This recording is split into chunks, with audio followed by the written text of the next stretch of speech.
Hi friend, मैं धीरज improve study में आपका स्वागत करता हूं। इससे पहले वाली वीडियो में मैंने परमाणु, अणु तथा यौगिक के बारे में डिस्कस किया था।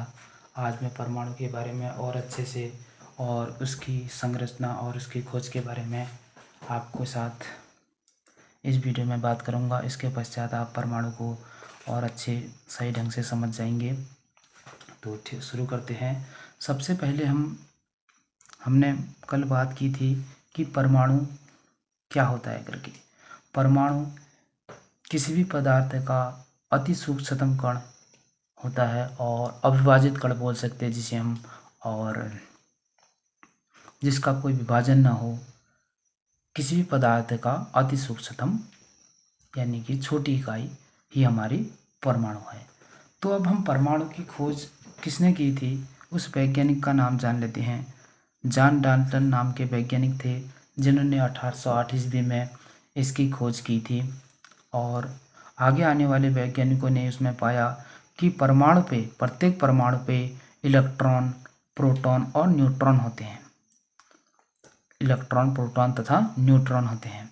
इलेक्ट्रॉन की खोज जे थॉमसन ने की थी तथा प्रोटॉन की खोज रदरफोर्ड ने की थी और न्यूट्रॉन की खोज जेम्स चैडविक ने की थी। आप इसे एक ट्रिक के माध्यम से समझ सकते हैं। ईंट पर नाच। ईंट पर नाच, इलेक्ट्रॉन की खोज थॉमसन ने की थी, प्रोटॉन की खोज रदरफोर्ड ने की थी, नाच यानी कि न्यूट्रॉन की खोज जेम्स चैडविक ने की थी। आप इस तरह से इसे याद कर सकते हैं। और मैं आपकी जानकारी के लिए थोड़ा यहाँ पे और बताता हूँ। जो इलेक्ट्रॉन होते हैं किसी भी परमाणु के बाहरी कक्षा में चक्कर लगाते हैं, और जो नाभिक होता है यानी कि केंद्र जिसे हम नाभिक बोलते हैं, इस पे हमेशा क्या होता है, धनावेश होता है। प्रोटॉन पे धनावेश होता है और न्यूट्रॉन हमारा क्या होता है, उदासीन होता है। इस पे कोई आवेश नहीं होता है। और इलेक्ट्रॉन का आवेश प्रोटॉन के आवेश के बराबर होता है, जबकि इलेक्ट्रॉन कैसा है, ऋणावेश है और प्रोटॉन धनावेश है। प्रोटॉन पे हमारा कैसा होता है, धनावेश होता है और इलेक्ट्रॉन पे ऋणावेश होता है, परंतु ये दोनों क्या होते हैं, समान होते हैं। ये आपको याद रखना है। इसके पश्चात थॉमसन ने अपना परमाणु मॉडल दिया था 1906 में।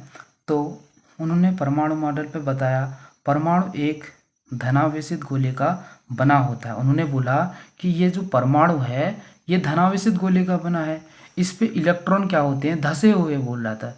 अभी तो सॉरी, मैंने थोड़ा उसको आगे की बातें बता दी आपको। उन्होंने बोला कि जो परमाणु है, ये परमाणु है, इस पे इलेक्ट्रॉन कैसे हैं, धसे हुए हैं। उनने एक एग्जाम्पल दिया, लाइक जैसे कि आपके पास कोई तरबूज है, तरबूज पे उन्होंने कल्पना की कि जो बीज हैं वो क्या हुए, तरबूज पे धसे हुए हैं। उसको उन्होंने, जो बीज हैं उनको इलेक्ट्रॉन बोला। बीज को क्या बोला, इलेक्ट्रॉन बोला, कि जो किसी भी तरबूज में धसे हुए रहते हैं और उन पे क्या होता है, बोला उनने, धनावेश होता है। और पूरे परमाणु पे उन्होंने क्या बोला, धनावेश बोला। और उन्होंने ये बोला कि ऋणावेश तथा धनावेश परमाणु में समान होते हैं। ये तो मैंने अभी आपको बताया था कि ऋणावेश और धनावेश परमाणु में समान होते हैं। ये बात तो उन्होंने सत्य बताई, पर उन्होंने बोला कि इलेक्ट्रॉन क्या होते हैं, उसमें धसे होते हैं। और इसके पश्चात उनके परमाणु मॉडल में ज़्यादा इंटरेस्ट नहीं था, तो इसलिए हमने ज़्यादा याद नहीं करते हैं। इसके बाद आते हैं रदरफोर्ड का परमाणु मॉडल। रदरफोर्ड ने, आप इस चीज़ को ध्यान से समझें, उसके पश्चात आप अपनी नोटबुक पे नोट करें प्लीज़, क्योंकि जब आप इसे समझ लेंगे तो आप अपने हिसाब से कुछ भी लिख सकते हैं। और आई होप आप समझ रहे हों कि मैं परमाणु को कितने अच्छे से समझा पा रहा हूँ। प्लीज़ आपको समझ में नहीं आ रहा हो तो कमेंट में ज़रूर लिखें। तो हम रदरफोर्ड का परमाणु मॉडल बात करते हैं। एक बार मैं थॉमसन का परमाणु मॉडल और बता देता हूँ आपको। परमाणु क्या होता है, एक धनावेशित गोले का बना होता है। इस पे इलेक्ट्रॉन धसे होते हैं। उनने बोला कि इलेक्ट्रॉन बाहरी कक्षा में नहीं, उन्होंने इस बात की कदापि बताया नहीं था कि इलेक्ट्रॉन बाहरी कक्षा में होते हैं। उन्होंने ऐसा नहीं कहा था। उन्होंने बोला था कि इलेक्ट्रॉन क्या होते हैं, धसे हुए होते हैं। ऋणावेश और धनावेश परमाणु में समान होते हैं। उन्होंने, ये तो ठीक है कि उन्होंने बोला कि इलेक्ट्रॉन और प्रोटॉन क्या होते हैं, बराबर होते हैं, समान होते हैं, परंतु अंदर धसे होते हैं। इस धारणा से उनका ये परमाणु मॉडल गलत माना गया। इसीलिए उन्हें हम ज़्यादा विशेषता नहीं देते हैं। इसके बाद रदरफोर्ड का परमाणु मॉडल, फिर रदरफोर्ड का परमाणु मॉडल आया। रदरफोर्ड ने बताया परमाणु का केंद्र धनावेशित होता है। उन्होंने बताया कि जो परमाणु है हमारा, ये परमाणु, इस पे कैसा आवेश होता है, धनावेश होता है, जिसे हम नाभिक कहते हैं। मैंने अभी आपको बताया था कि इसे हम नाभिक बोलते हैं। परमाणु का केंद्र है जो इसे हमने नाभिक कहा। और ये इस पे कैसा आवेश होता है बोला था उन्होंने, धनावेश होता है। एक परमाणु का लगभग संपूर्ण द्रव्यमान नाभिक में होता है।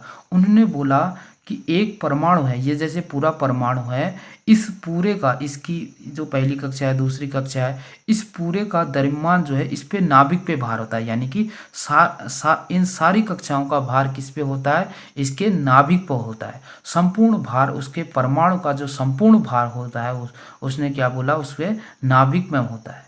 जैसे आप इस एग्जाम्पल से समझ सकते हैं कि जैसे एक बिल्डिंग है, बिल्डिंग का जो नींव का पत्थर होता है, उस बिल्डिंग के नींव का पत्थर जो होता है पूरे बिल्डिंग का वजन को सहता है। उसी तरह नाभिक भी क्या करता है, पूरे परमाणु का जो द्रव्यमान यानी कि जो भार होता है वो उस पे होता है। किस पे होता है, नाभिक पे। ठीक, आई होप आप समझ रहे हो। आगे हम बात करते हैं। इलेक्ट्रॉन नाभिक के चारों ओर निश्चित कक्षाओं में चक्कर लगाते हैं। उसके बाद उन्होंने बताया कि जो इलेक्ट्रॉन है, ये जो इलेक्ट्रॉन है, ये इलेक्ट्रॉन नाभिक के चारों ओर निश्चित कक्षाओं में चक्कर लगाते हैं। उन्होंने बताया कि इलेक्ट्रॉन जो होते हैं इस नाभिक के चारों ओर चक्कर लगाते हैं निश्चित कक्षा में। यानी कि कोई इलेक्ट्रॉन यहाँ पे है, यहाँ पे है, उन्होंने ये नहीं कहा कि कोई इलेक्ट्रॉन जैसे कि यहाँ पे है वो इसकी कक्षा में जाकर चक्कर लगा रहा है, कोई अंदर चला जा रहा है, कोई ऐसे, मतलब उन्होंने कहा कि इलेक्ट्रॉन निश्चित कक्षा, उनकी कोई निश्चित कक्षा होगी और उन्हीं पे ही वो चक्कर लगाते हैं। उसके पश्चात उन्होंने अगला तीसरा नियम बताया कि नाभिक का आकार परमाणु के आकार की तुलना में काफ़ी कम होता है। उन्होंने बताया जो ये नाभिक होता है इसका आकार, ये जो पूरा परमाणु है, इसकी तुलना में बहुत छोटा होता है। ऑफकोर्स परमाणु इतना बड़ा है तो इसका नाभिक क्या होगा, वैसे भी बहुत छोटा होगा। ये धारणा उनने बताई थी। इसके बाद बोरबरी का एक बोर नाम के वैज्ञानिक थे, उन्होंने अपना परमाणु मॉडल दिया। उन्होंने बताया इलेक्ट्रॉन केवल कुछ निश्चित कक्षाओं में चक्कर लगा सकते हैं। उन्होंने बताया कि जैसे कि इलेक्ट्रॉन है, ये कुछ निश्चित कक्षाओं में चक्कर लगाते हैं। ये तो हमारे अभी रदरफोर्ड ने भी बताया था कि इलेक्ट्रॉन क्या होते हैं, निश्चित कक्षाओं में चक्कर लगाते हैं, उन्होंने भी बताया था। और अभी बोर ने बोला कि इलेक्ट्रॉन क्या होते हैं, निश्चित कक्षाओं में चक्कर लगाते हैं, इन्होंने भी बोला। ठीक, और तो इसमें अंतर क्या है, आगे पढ़ते हैं। जिन कक्षाओं पर चक्कर लगाते हैं उन्हें स्थायी कक्षा कहते हैं।